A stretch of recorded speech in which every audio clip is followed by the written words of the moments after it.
اور پھر ایسی مجلس جو قرآن کی نسبت پہ منعقد کی جائے تو نور علی نور کہیے۔ اسی لیے جب بھائی عرفان صاحب کا فون پہنچا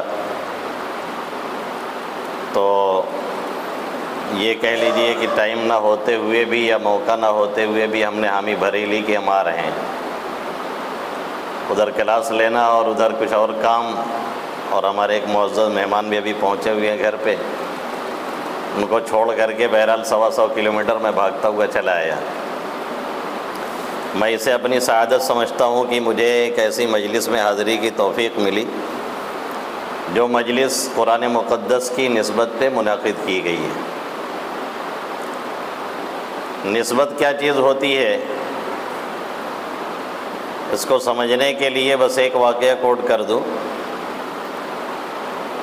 ایک مرتبہ مدینۃ النبی صلی اللہ علیہ وسلم میں بارش رک گئی، بارش نہیں ہو رہی تھی، بڑی دعائیں ہوئیں، سب کچھ ہوا، لیکن بارش نہیں ہوئی۔ لوگوں نے امی جان حضرت عائشہ صدیقہ رضی اللہ تعالی عنہا سے کہا، تو انہوں نے آپ صلی اللہ علیہ وسلم کے حجرہ شریفہ میں اوپر کی جانب تھوڑا سا ایک سوراخ نما کر دیا بس، اور بارش ہونے لگی۔ تو لوگوں نے سوال کیا کہ یہ ماجرا کیا تھا، سمجھ میں آیا نہیں۔ حجرہ شریفہ میں ایک معمولی سے سوراخ اور لوگوں کو بارش مل گئی، تو کہنے لگیں اس حجرے کو نسبت کس سے؟ اللہ کے حبیب صلی اللہ علیہ وسلم سے۔ اور آسمان نے جب دیکھا آپ کو تو اس کو بھی آپ کو رونا آ گیا، اور اس نسبت کا فائدہ یہ ملا کہ سارے لوگوں کو بارش مل گئی۔ نسبت مصطفیٰ بھی بڑی چیز ہے، جس کی نسبت نہیں اس کی بخشش نہیں۔ تو ہمارے اور آپ کی یہ سعادت مندی کی دلیل ہے اور علامت ہے الحمدللہ، اس پہ جتنا شکریہ ادا کیا جائے کم ہے۔ مجھے یہ حکم ہوا ہے کہ 20 منٹ 25 منٹ میں کچھ باتیں عرض کروں، کچھ قرآن کے تعلق سے اور کچھ موجودہ حالات میں ہمیں کرنے کا کام کیا ہے۔ دونوں باتیں مجھے کہنی ہیں مختصر وقتوں میں، اللہ رب العزت مجھے صحیح بات صحیح ڈھنگ سے کہنے کی، آپ حضرات کو دل کے کانوں سے سننے کی، پھر ہم سب کو اس پر عمل کرنے کی توفیق نصیب فرمائے، آمین یا رب العالمین۔ الحمد للہ نحمده ونستعینه ونستغفره ونؤمن به ونتوکل علیہ ونعوذ باللہ من شرور انفسنا ومن سیئات اعمالنا من يهده الله فلا مضل له ومن يضلله فلا هادي له ونشهد ان لا اله الا الله وحده لا شريك له ونشهد ان سيدنا وقدوتنا وحبيبنا ومولانا محمدا عبده ورسوله صلى الله تعالى عليه وعلى آله وأصحابه وأولاده وأزواجه وأنصاره وأتباعه وأشياعه ومحبيه وأمته وعلينا معهم أجمعين وسلم تسليما كثيرا كثيرا۔ أما بعد، فقد قال الله تبارك وتعالى في كتابه المجيد بعد أعوذ بالله من الشيطان الرجيم بسم الله الرحمن الرحيم ألف لام ميم ذلك الكتاب لا ريب فيه هدى للمتقين۔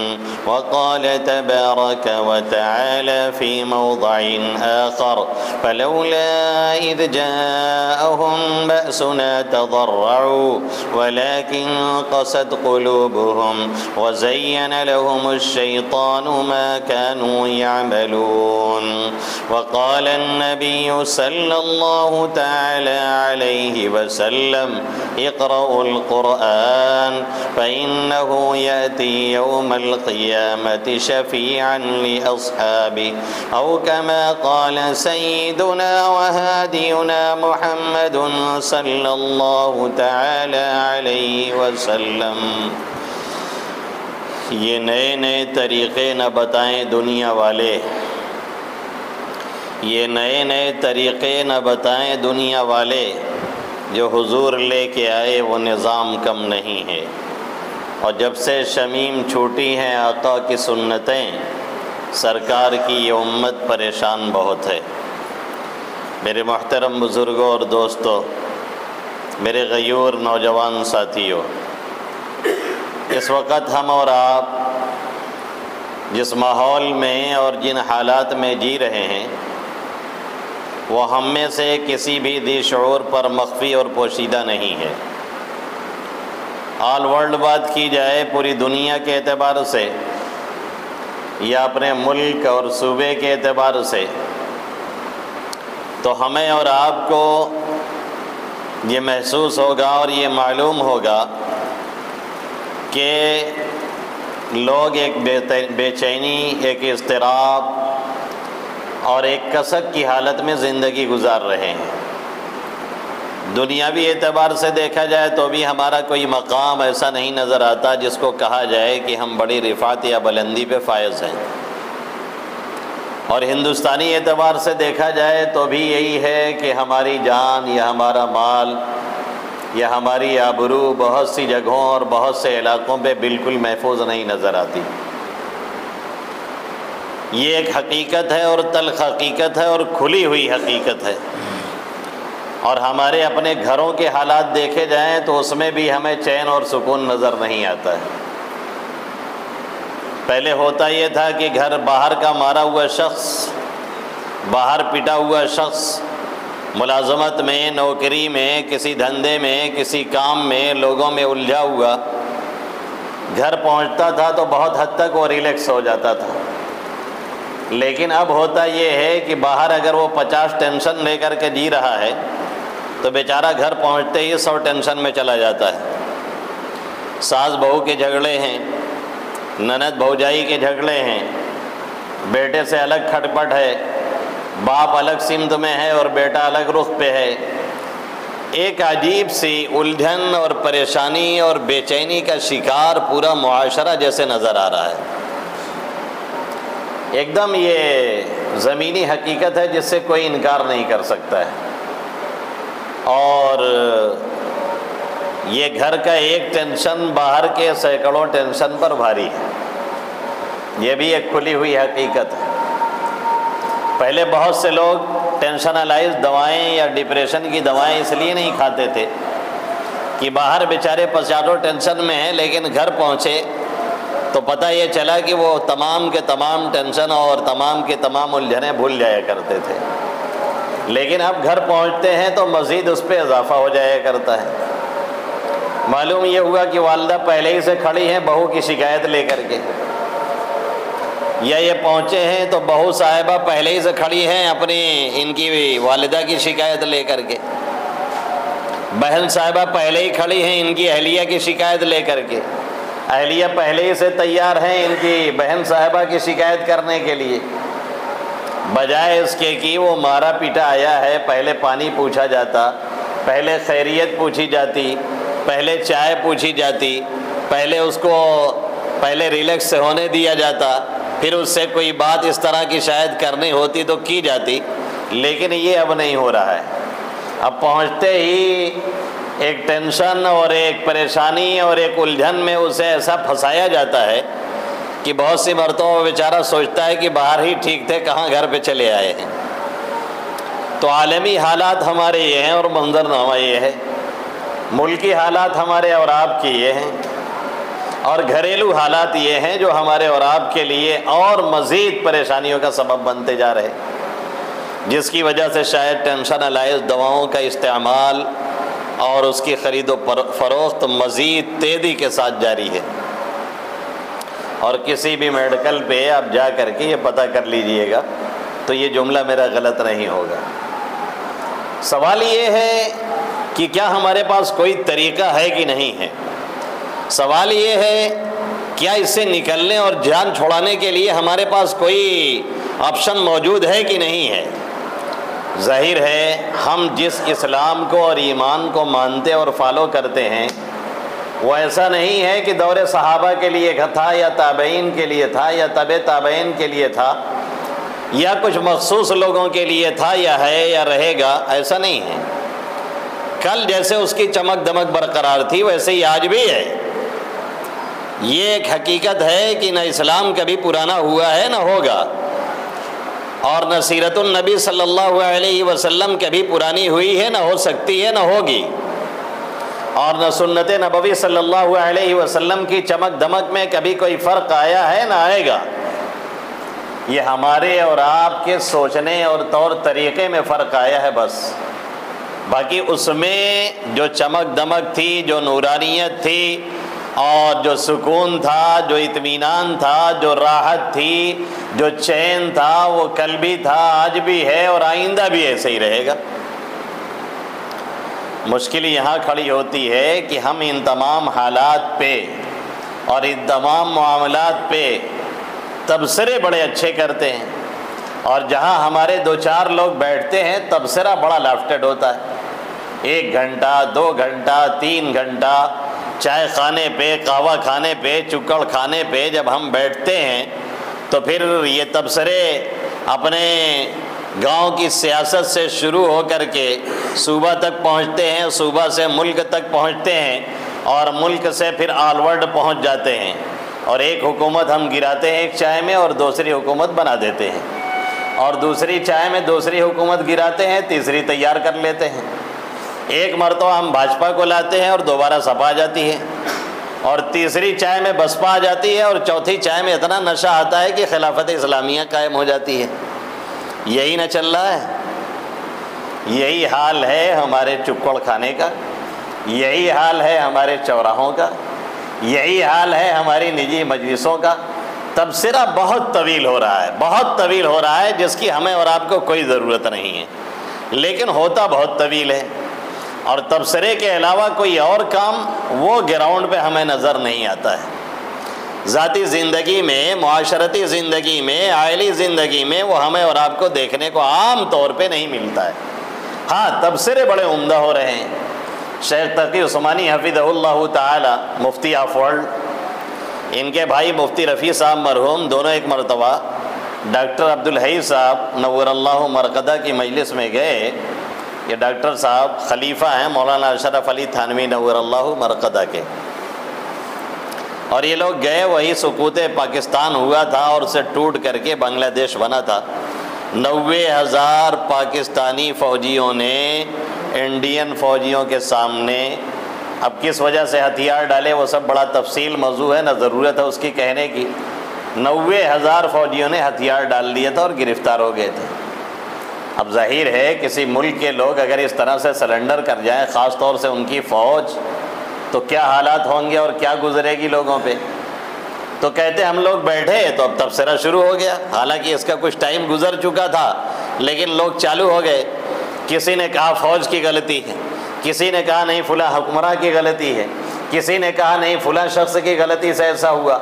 بہرحال بہت دیر تک یہ تبصرے ہمارے چلتے رہے، اور ڈاکٹر صاحب چپ چاپ خاموشی سے سنتے رہے۔ ڈاکٹر عبدالحی صاحب کہنے لگے جب تبصرہ طویل ہو گیا تب ڈاکٹر صاحب نے یہ پوچھا کہ ذرا یہ بتلا دیجئے کہ گھنٹے یہ تبصرے گھنٹوں بھر سے چل رہے ہیں، اس کا فائدہ آپ لوگوں کو کیا ملا؟ سوال یہ ہے کہ اگر آپ کو یہ معلوم ہو جائے اور یہ طے کر لیں آپ لوگ کہ نہیں فوج کی غلطی ہے، تو کیا فوج کو آپ لوگ سزا دیں گے؟ یا آپ کو معلوم ہو جائے کہ فلاں حکمراں کی غلطی ہے تو آپ اس کو سلاخوں کے پیچھے بھیج دیں گے؟ یا یہ معلوم ہو جائے کہ فلاں اس میں غلط تھا تو آپ اس سے اپنی برات کا اعلان کریں گے؟ آخر اتنے طویل تبصرے سے آپ لوگوں نے کیا حاصل کیا؟ کہنے لگے اب ہم لوگ کی آنکھ کی پٹا کھل گیا، یہ بھی بات تو صحیح ہے، اتنی دیر سے جو تبصرے چل رہے تھے اس کا تو کوئی نتیجہ ہمیں ملنے والا نہیں ہے۔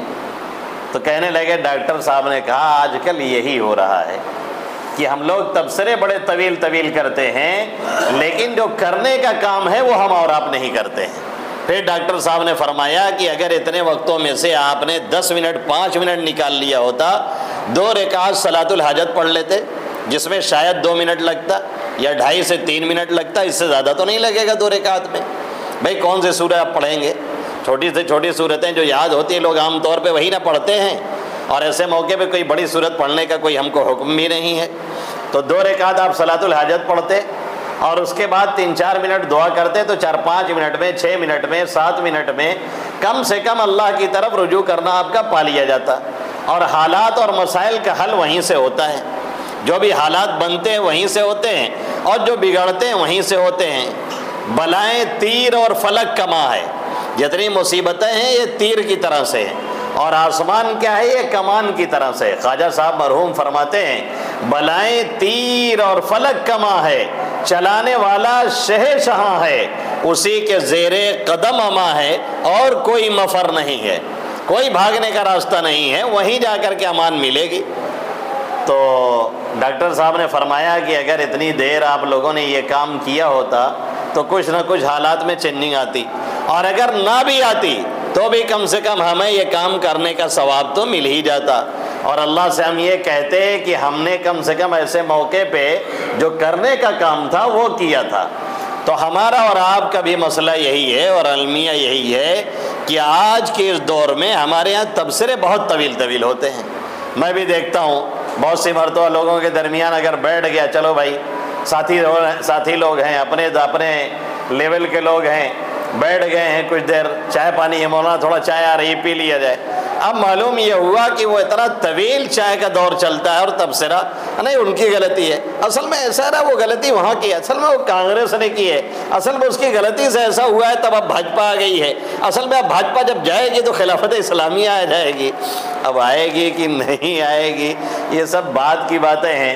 اتنے طویل تبصرے میں سے اگر 10-5 منٹ اس مقصد کے لیے نکال لیا جائے کہ اللہ کی طرف رجوع کیا جائے تو یقین مانیے کہ ہمارے اور آپ کے حالات یقیناً بدل سکتے ہیں۔ دیکھیے حضرت یونس علی نبینا علیہ الصلاۃ والسلام مچھلی کے پیٹ میں چلے گئے، ہے نا، اور تاریکی در تاریکی میں پہنچ گئے، قبرستان ان کی اسی میں بنا دی گئی ایک طرح سے۔ دریا کی تاریکی ہے، مچھلی کے پیٹ کی تاریکی ہے، رات کے اندھیرے ہیں۔ اللہ کیا فرماتا ہے، وَظَنُّونِ إِذْ ذَهَبَ مُغَاضِبًا فَظَنَّ أَن لَّن نَّقْدِرَ عَلَيْهِ فَنَادَىٰ فِي الظُّلُمَاتِ أَن لَّا إِلَٰهَ إِلَّا أَنتَ سُبْحَانَكَ إِنِّي كُنتُ مِنَ الظَّالِمِينَ۔ انہوں نے تاریکیوں میں کچھ اور نہیں کہا اور تبصرے نہیں کیے، بلکہ کیا کہا، لا الہ الا انت سبحانک، تیرے سوا کوئی معبود نہیں، تیری ذات تمام عیبوں سے پاک ہے، غلطی میری ہے، قصور میرا ہے اور مجھ سے خطا ہو گئی، ربا معاف فرما دے، لا الہ الا انت سبحانک انی کنت من الظالمین۔ اللہ کہہ رہا فاستجبنا له ونجیناہ من الغم وکذالک ننجی المؤمنین۔ ہم نے ان کی دعا قبول کی اور انہیں غم سے نجات عطا کی، اور آگے اللہ کیا کہہ رہا ہے، صرف انہی کو نہیں نجات دی ہے، ایسا نہیں کہ وہ ہمارے پیغمبر اور خاص بندے تھے اس لیے ان کو نجات دی گئی اور کسی کو نجات نہیں ملے گی، ایک قانون الہی اللہ نے بنا دیا اور بتا دیا آگے، اور قرآن میں فرمایا ہے جو کہ قیامت تک رہنے والا ہے، جس کی ایک زبر اور زیر اور پیش میں کوئی تبدیلی تک ہونے والی نہیں ہے، اور بڑے کھلے لفظوں میں اللہ نے فرمایا فاستجبنا له ونجيناه من الغم وكذلك ننجي المؤمنين۔ اللہ کہہ رہا ہے ایسے ہی ہم ایمان والوں کو نجات دیتے رہیں گے۔ کیا مطلب ہے اس کا؟ ہر شخص مچھلی کے پیٹ میں جائے گا، ہر شخص یونس علیہ السلام کی طرح سے مچھلی کے پیٹ میں پہنچے گا تب یہ دعا پڑھے گا؟ ظاہر ہے یہ مطلب تو ہے نہیں، نہ ہو سکتا ہے کہ پوری دنیا کے لوگ مچھلی کے پیٹ میں ڈالے جائیں تب یہ دعا پڑھیں۔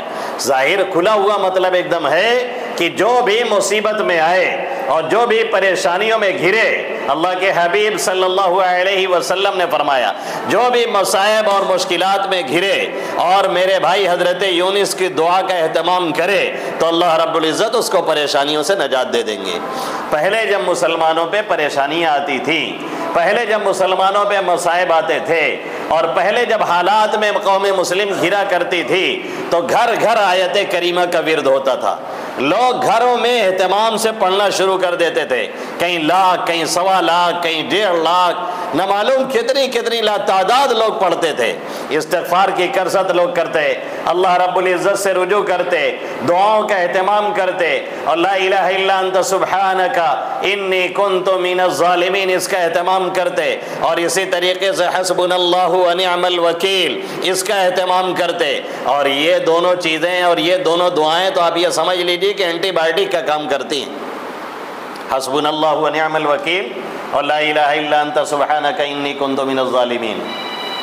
اپنا واقعہ تو مقرر کو سنانا نہیں چاہیے، نہ میں کبھی سناتا ہوں، لیکن اب ایک واقعہ یاد آ گیا ہے تو چھوٹا سا سنا ہی دوں آج۔ حالانکہ مجھے اچھا نہیں لگتا اپنا واقعہ کبھی نقل کرتے ہوئے، لیکن اب یہ دعا پہ بات یاد آ گئی، وہ واقعہ میرے ساتھ حادثہ ہوا تھا تو سنا ہی دیتا ہوں جلدی میں۔ ایک مرتبہ میں بنگلور کے سفر پہ گیا اپنے ایک استاذ کے ساتھ، وہ میرا پہلا ٹرین کا سفر تھا، بالکل اناڑی تھا میں، ابھی ٹرین سے سفر کے بارے میں کوئی معلومات نہیں تھی، اور مدرسے میں بہت باندھ ہود کے رکھ کر کے والد صاحب نے پڑھوایا تھا، تو باہر کی دنیا سے بہت بے خبر تھے ہم لوگ۔ تو اگر تھوڑی دور بھی کہیں کسی جگہ چلے جائیں اور چلے آئیں تو ہم لوگ سمجھتے تھے کہ کوئی ملک کو فتح کر لیے ہیں، جب زیادہ باندھ کے رکھا جائے کسی کو تو یہی ہوتا ہے۔ تو میں ایک استاد کے ساتھ گیا، پھر وہاں سے لوٹتے ہوئے وہ ایسے ہی بیچارے ہیں تو ان کی کسی وجہ سے ہماری ٹرین چھوٹ گئی، پھر دوسری ٹرین پکڑی گئی، بڑا پرمشقت سفر رہا۔ پھر لکھنؤ ہم پہنچے تو اپنا دوسری گاڑی پکڑ لی اور نکل گئے، اور ہم سے کہنے لگے فلاں جگہ ٹرین ملے گی، آپ وہاں سے چلے جائیے۔ اب میں گیا ڈھونڈتے ڈھانڈتے، یہ اسٹیشن چھوٹا والا یہ اسٹیشن ہے، یہ بڑا والا اسٹیشن ہے، فلاں جگہ ہے، بس کہاں ملتی ہے، کرتے کرتے بہرحال پتہ چلا کہ شرم جیوی ایکسپریس یہاں سے جونپور کے لیے بھی روانہ ہونے والی ہے۔ پہنچا، اب پتہ چلا کہ ٹکٹ لینے جائیں گے تو گاڑی چل جائے گی، ٹائم بالکل نہیں ہے، مرتا نہ تو کرتا کیا۔ پہلے گیا چالو ڈبے میں تو وہاں دیکھا کہ لوگ ایسے بھرے ہوئے تھے جیسے کسی کمرے میں بھوسا بھرا ہوا ہو۔ تو ہم گیٹ پہ کھڑے ہوئے تو بہار کے لوگ اس میں زیادہ تھے، تو اپنے بہاری والے انداز میں سب بولنا شروع ہو گئے، ارے ہم اتنی دور سے ہلے ہیں اور ہم لوگ یہاں گرمی کھاتا ہی، اور تو وہاں گیٹ پہ کھڑے ہے یا تو اندر آوا۔ ہم نے کہا یہ تو نہیں ہوگا چچا۔ بہرحال بڑی نوک جھوک کے بعد ہم نے ایک شخص سے پوچھا کتنا ٹائم بچا چلنے میں، اس نے کہا 3-4 منٹ ہے۔ ہم نے کہا ایسا ہمیں ریزرویشن میں پہنچا دو۔ بہرحال ایک کلی کو دیا 5 روپے کے بجائے 20 روپے، وہ بیچارہ کھینچتے کھانچتے لے جا کر کے سامان پھینکا، اور ہم ریزرویشن ڈبے میں جلدی سے بیٹھے اور گاڑی چل گئی۔ گاڑی چلی، تھوڑی دور چلی تھی، اس زمانے میں 2-3 جگہ چھوٹے موٹے بم دھماکے ہندوستان میں ہوئے تھے، تو سیکورٹی بھی زیادہ ٹائٹ رہتی تھی اور زیادہ پوچھ تاچھ ہوتی تھی۔ اب جو لوگ گیٹ پہ کھڑے اور بیٹھے تھے، بعد میں وہ پولیس والے اپنا چیک کرتے اڑتے آئے اور آ کر کے پوچھنے لگے ٹکٹ کس کے پاس نہیں، کس کے پاس نہیں۔ سب نے کہہ دیا ہمارے پاس ہے، ہم ہی ایک بدھو میاں تھے بظاہر، ہم نے سچ بول دیا، ہم نے کہا ہمارے پاس نہیں ہے۔ یہی سکھایا گیا تھا بھائی، بچپن سے سچ بولنا ہے، سچ بول دیا ہم نے۔ اس نے کہا ایسا ہے مولانا، آگے کوئی جگہ آئے گی، ٹرین رکے گی، آپ کو وہاں اتر جانا ہے۔ ہم نے کہا ارے ٹی سی آئے گا بات کر لیں گے بھائی، اس کو جو کرایہ بنتا ہے دے دیں گے، آپ کہیں ٹینشن لے رہے ہیں۔ کہنے لگا یہاں کوئی سنوائی نہیں ہے، آج کل اس طرح کے کوئی الاؤ نہیں ہے کسی کو رکنے کے لیے، آپ کو بس کہہ کے جا رہا ہوں اتر جانا ہے، اور ہم لوگ جا رہے ہیں آگے اور لوٹ کر کے آئیں گے، تو ابھی آپ یہاں ملیے گا مت۔ ہم نے کہا یہ تو بڑا بوال ہوا، اگر لکھنؤ میں اتار دیتا تو زیادہ اچھا تھا، کوئی دوسری ٹرین ملتی یا بس مل جاتی، بس کہاں ملتی ہے یہ بھی معلوم ہو چکا تھا۔ اب یہاں محلے کون سے راستے پہ کون سی جگہ ہم کو اترنا پڑے، ایک مسئلہ کھڑا ہے۔ بہرحال سامان وامان ہم نے راستے میں لیٹرین کے پاس رکھا، اور دونوں طرف سے ہوا بہت اچھی گزر رہی تھی، 24 گھنٹے کے تھکے ہوئے تھے، سوئے ہوئے تھے نہیں، اس پہ سامان پھینکا اور ٹیک لگایا، اور یہی دونوں دعاؤں کا اہتمام ہم نے شروع کیا، حسبنا اللہ ونعم الوکیل نعم المولا ونعم النصیر، اور لا الہ الا انت سبحانک انی کنت من الظالمین۔ یہ ہم نے پڑھنا شروع کیا، 10-15 منٹ گزرا ہوگا کہ ہمیں بہت سخت نیند لگنے لگی، ہم سمجھ گئے دعا کام کر گئی ہے، اسی لیے نیند آ رہی ہے، اور رنگ سے سوئے 1.25 گھنٹے کے بعد جب ہماری نیند کھلی، اور نیند کھلی ہم اٹھے، تھوڑا سا اٹھے اور کھڑے ہوئے، تب تک دیکھا دونوں پولیس والے سامنے سے آ رہے ہیں۔ ہم نے کہا دیکھیے اب دونوں کیا کہتے ہیں۔ ٹائمنگ معلوم کیا تو پتہ چلا کہ ٹرین تو جونپور کے کافی قریب ہو چکی ہے، اور وہ دونوں ابھی تک آئے نہیں تھے، اب آ رہے ہیں دونوں سامنے سے آ رہے تھے۔ ہم نے کہا اب دعا تو پڑھ ہی چکے ہیں، امید تو یہی ہے کہ کام ہو چکا ان لوگوں کا۔ وہی دونوں پولیس والے، آپ یقین مانیے، جنہوں نے ابھی مجھے دھمکایا تھا، اتنی دور تھے اس دیوار سے، یہاں اتنی دوری تھی، وہی پولیس والا جو زیادہ بول رہا تھا وہیں سے کہتا ہے اور مولانا ٹھیک ٹھاک ہیں؟ میں نے کہا الحمدللہ۔ کہنے لگا کوئی دقت تو آپ کو نہیں؟ میں نے کہا نہیں کوئی دقت نہیں ہے۔ کہنے لگا کوئی پریشانی ہوگی بتائیے گا؟ کوئی بھی پریشانی آپ کو اگر ہو تو بتائیے گا۔ تو میں نے کہا نہیں الحمدللہ کوئی پریشانی نہیں۔ کہاں جانا ہے؟ میں نے کہا سٹی اسٹیشن جونپور۔ کہا ہاں وہ تو قریب اب آ چکا ہے، بیٹھیے بیٹھیے آرام سے بیٹھیے، کہیں کھڑے ہیں؟ میں نے کہا ابھی نیند کھلی تھی اس لیے اٹھ کر کے معلوم کر رہا تھا۔ کہنے لگا بیٹھیے بیٹھیے آپ ایک دم ٹینشن مت لیجیے، اور یہی نہیں کوئی دقت ہوگی تو ہم لوگ آگے والے ڈبے میں ہیں بتا دیجیے گا۔ اب بتائیے میرے پاس کون سا پاور تھا سوائے اس دعا کے؟ دعا درود کو لوگ اتنے ہلکے میں کیوں لیتے ہیں، اور لوگ کیوں اس طرح سے باتیں کرتے ہیں کہ دعا کوئی ایک کھلونا ہے یا طفل تسلی ہے یا بچوں والی تسلی والی بات ہوتی ہے؟ بالکل ایسا نہیں ہے۔ اللہ کے حبیب صلی اللہ علیہ وسلم نے فرما دیا الدعاء سلاح المومن، دعا مومن کا ہتھیار ہے۔ اللہ کے حبیب صلی اللہ علیہ وسلم نے فرما دیا جو دعا مستقل مانگتا ہے کبھی ناکام نہیں ہوتا ہے، نامراد نہیں ہوتا ہے۔ اللہ کے حبیب صلی اللہ علیہ وسلم کے ایک قوم کے پاس سے گزر ہوا جو مبتلا مصیبت تھی، جیسے کورونا وغیرہ کوئی وبا وہاں پہ آئی ہوئی تھی۔ آپ نے فرمایا ان میں کوئی ایسا نہیں ہے جو دعا کا اہتمام کرے اور یہ بلا ان لوگوں سے ٹال دی جائے اور بلا ٹل جائے۔ پھر اس کے بعد میں جب جونپور آ گیا اور وہاں ریلوے ٹرین رک گئی تو میں نے پوچھا ایک شخص سے کہاں ٹرین رکی ہے؟ اس نے کہا معلوم نہیں۔ میں نے کھڑکی سے جھانکا، کوئی لوگ جا رہے تھے، میں نے پوچھا بھیا کون سی جگہ ہے؟ کہنے لگے ارے سٹی اسٹیشن جونپور۔ میں نے کہا یہیں تو اترنا تھا۔ اس کے بعد ایک پولیس والا بیچارہ سفر کر رہا تھا، میں نے کہا جلدی جلدی ان کو اٹھایا جائے، یہ جو سو رہے ہیں مجھے یہیں اترنا ہے۔ اس نے سب کو لات مار مار کر کے اٹھا دیا اور مجھ سے کہا آپ اتر جائیے۔ میں نے کہا سمنوا میرا؟ کہا مولانا آپ اتریے، سمنوا میں اتروا رہا ہوں نا آپ کا، کہیں ٹینشن لے رہے ہیں؟ اس نے سامان اتار کر کے اپنے ہاتھ سے دیا اور میں پورے اطمینان سے بغیر ٹکٹ کے رنگ کے ساتھ چلا گیا۔ یہ ہے دعاؤں کا پاور، یہ ہے دعا کی طاقت، یہ ہے رجوع اللہ۔ پہلے جب کوئی مسئلہ آتا تھا تو قوم مسلم واقعی اپنے ایمان کا ثبوت دیتی تھی اور فوراً اللہ کی طرف رجوع کرتی تھی۔ اس کے بعد ظاہری تدابیر جو بھی ہو سکتی تھی کی جاتی تھی۔ آج مشکل یہ ہے نہ رجوع اللہ ہے نہ کوئی تدبیر ہے، نہ رجوع اللہ ہے نہ کوئی تیاری ہے، نہ رجوع اللہ ہے نہ کوئی تیاری ہے۔ جو بھی ظاہری تدبیر آپ کر سکتے ہیں وہ کیجئے، آپ کے بس میں جتنا ہے وہ کر ڈالیے۔ قانونی اعتبار سے جس بھی چیز کو آپ کو رکھنے کی اجازت ہے وہ رکھیے، اور شرعی اعتبار سے ہمارا یہ فریضہ بھی ہے۔ اللہ نے کیا فرمایا؟ وَأَعِدُّوا لَهُم مَّا اسْتَطَعْتُم مِّن قُوَّةٍ، جتنی بھی طاقت تمہارے اندر ہے وہ تیاری کر کے آپ رکھیے۔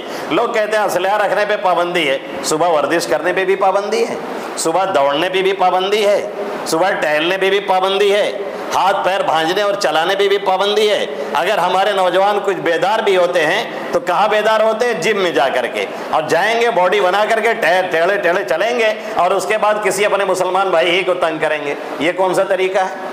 یہ کون سا طریقہ ہے؟ ارے اس نیت سے آپ جم جائیے، اس نیت سے ٹہلیے، اس نیت سے آپ ورزش کیجئے، اس نیت سے اچھی غذا استعمال کیجئے، اس نیت سے اس طرح کے کاموں میں رہیے کہ اگر کوئی مظلوم ہوگا تو اس کی مدد کریں گے۔ زندگی میں کبھی اگر واسطہ نہ پڑے مدد کرنے کا تو بھی آپ کو سب کا ثواب ملتا رہے گا، ثواب لکھا جاتا رہے گا، آپ کے نامہ اعمال میں ثواب درج ہوتا رہے گا۔ تو ایک تو یہ ہے کہ جو ظاہری تدبیر جتنی مضبوط سے مضبوط ہو سکتی ہو اختیار کی جائے، اور دوسرے یہ کہ دعاؤں کا اہتمام کیا جائے۔ کبھی پڑھا جائے حسبنا اللہ و نعم الوکیل، کبھی لا الہ الا انت سبحانک انی کنت من الظالمین، اور اسی طریقے سے کبھی درود پڑھا جائے اور کبھی استغفار پڑھا جائے۔ ان دعاؤں کو جو معمولی لوگ سمجھتے ہیں، کچھ ہی دنوں میں آپ دیکھیں گے کہ آپ کے اندر، آپ کے گھر کے اندر، آپ کے ماحول کے اندر ایک چینجنگ آپ کو محسوس ہوگی۔ نہ یقین ہو تو کر کے دیکھ لیں، خود پڑھیں، اپنی اولاد کو تلقین کریں، پیار سے سمجھائیں، اپنی خواتین کو جا کر کے گھروں پہ کہیں، اور ایک آیت جو میں نے پڑھی تھی اس کا ترجمہ کر کے، اور ایک حدیث جو پڑھی تھی ترجمہ کر کے بات پوری کروں۔ اللہ کے حبیب صلی اللہ علیہ وسلم نے فرمایا اقرؤوا القرآن فإنه شفیعا لأصحابہ یأتی یوم القیامہ شفیعا لأصحابہ، قرآن پڑھا کرو اس لیے کہ قیامت کے دن وہ اپنے پڑھنے والوں کے لیے سفارشی بن کر کے آئے گا، اور قرآن سے بڑا کوئی سفارشی نہیں ہے، نہ کوئی نبی ہے، نہ کوئی فرشتہ ہے، نہ کوئی دوسرا ہے۔ اس لیے قرآن سے ضرور تعلق قائم کریں، اگر نہیں آ رہا ہے تو پڑھنا سیکھیں، اور آ رہا ہے تو روزانہ اس کی تلاوت کریں۔ صبح میں کوشش کیا کریں، کر لیں، صبح میں نہ ہو سکے تو دوپہر میں کریں، دوپہر میں نہ ہو تو شام میں کریں، شام میں نہ ہو تو مغرب بعد عشاء بعد، جب تک پڑھ نہ لیں تب تک سوئے نہیں، یہ طے کر لیں۔ جب تک تلاوت نہیں ہو جائے گی تب تک تک چائے نہیں بنے گی، تب تک ٹفن نہیں تیار ہوگی، تب تک اسکول کا بیگ نہیں تیار ہوگا، تب تک لوگوں کو اسکول نہیں جانے دیا جائے گا، تب تک اسکول وین نہیں آنے دی جائے گی۔ جس روز قوم مسلم یہ طریقہ اختیار کر لے گی تو پھر یہی ہوگا، وہ معزز تھے زمانے میں مسلمان ہو کر، ہم خوار ہوئے تاریک قرآن ہو کر، ہم نے قرآن کو چھوڑ کر کے جو ذلت اور پستی اور رسوائی اپنا مقدر کر رکھا ہے اسے پھر سے پلٹ کر کے لو لگائیں اور پڑھنا شروع کریں۔ ہمارے دادا، ہماری دادی، ہمارے نانا، ہماری نانی، چاروں میں سے کوئی حافظ نہیں تھا، چاروں میں سے کوئی حافظ نہیں تھا، لیکن قرآن سے تعلق اتنا زبردست تھا کہ دادی مرحومہ صرف اماں پارا پڑھے ہوئے تھی، دوسری کوئی آیت ان کی زبان پہ چڑھتی نہیں تھی، لیکن تلاوت اتنا کرتی تھی کہ ایک پارا کو اتنا دوہرا کے پڑھتی، کبھی کبھی ایک دن میں پورا ختم ہو جاتا تھا۔ اور دادا رحمۃ اللہ علیہ بھی ایسی ہی تلاوت اتنا کرتے تھے کہ مسجد میں جب حافظ جی بھٹک جاتے اور حافظ لوگ نہ ٹوک پاتے، لقمہ نہ دے پاتے، تو اکثر دادا رحمۃ اللہ علیہ لقمہ دے دیتے تھے۔ یہی حال نانی کی تلاوت کا تھا، یہی حال نانا صاحب کی تلاوت کا تھا۔ اس کا فائدہ یہ ہے کہ پوری خاندان میں کم سے کم 50 حافظ ہیں، چاروں لوگ حافظ نہیں، لیکن قرآن سے تعلق کی برکت دیکھیے کہ ان کے خاندان میں 50 حافظ ہیں، اور اگر 2-4 کی بھی سفارش اللہ قبول کر لے گا نا تو انشاءاللہ تعالیٰ پوری خاندان کا بیڑا پار ہو جائے گا، پورے خاندان کا بیڑا انشاءاللہ تعالیٰ پار ہو جائے گا۔ اس لیے اس سے لو لگائیں اور لوگوں کو آگاہ کریں اور متنبع کریں۔ اللہ کیا کہتا ہے قرآن میں؟ فَلَوْلَا إِذْ جَاءَهُمْ بَأْسُنَا تَضَرَّعُوا، جب ہماری پکڑ، ہمارا عذاب، یہ بے چینی، یہ کلک، یہ پریشانی، یہ الجھن اور یہ حالات لوگوں کے اندر آئے مسلمانوں کے، فَلَوْلَا إِذْ جَاءَهُمْ بَأْسُنَا تَضَرَّعُوا، انہوں نے گریہ زاری کیوں نہیں کی؟ انہوں نے دعاؤں کا اہتمام کیوں نہیں کیا؟ انہوں نے آیت کریمہ کا اہتمام کیوں نہیں کیا؟ انہوں نے رجوع اللہ کیوں نہیں کیا؟ فلولا اذ جاءهم باسنا تضرعوا ولكن قست قلوبهم، لوگوں کے دل سخت ہو گئے اور بدعمالیاں ان کی نظر میں انہیں اچھے لگنے لگی، نتیجہ یہ نکلا کہ پھر اللہ کی پکڑ آ کر کے رہی۔ اس لیے اگر ہم چاہتے ہیں اس پکڑ سے بچنا، ہم چاہتے ہیں باہری مار سے بچنا، ہم چاہتے ہیں گھریلو جو چین اور سکون چھن گیا ہے اس کو پھر سے واپس لانا، تو ان دعاؤں اور درود کا اور قرآن سے اپنے تعلق کا اظہار نہیں بلکہ واقعی تعلق پیدا کریں تو انشاءاللہ تعالی ہماری اور آپ کی کایا اور زندگی بالکل پلٹ جائے گی۔ عافیت چاہو تو آؤ دامن اسلام میں، یہ وہ دریا ہے کہ جس میں ڈوبتا کوئی نہیں۔ اللہ ان چند باتوں پہ ہمیں اور آپ سبھی حضرات کو عمل کی توفیق نصیب فرمائے۔ حیات باقی، ملاقات باقی، بہت سی باتیں اور دل کا بہت سا درد بھی باقی ہے، پھر کبھی ملیں گے تو انشاءاللہ تعالی کر لیں گے۔ درود شریف پڑھ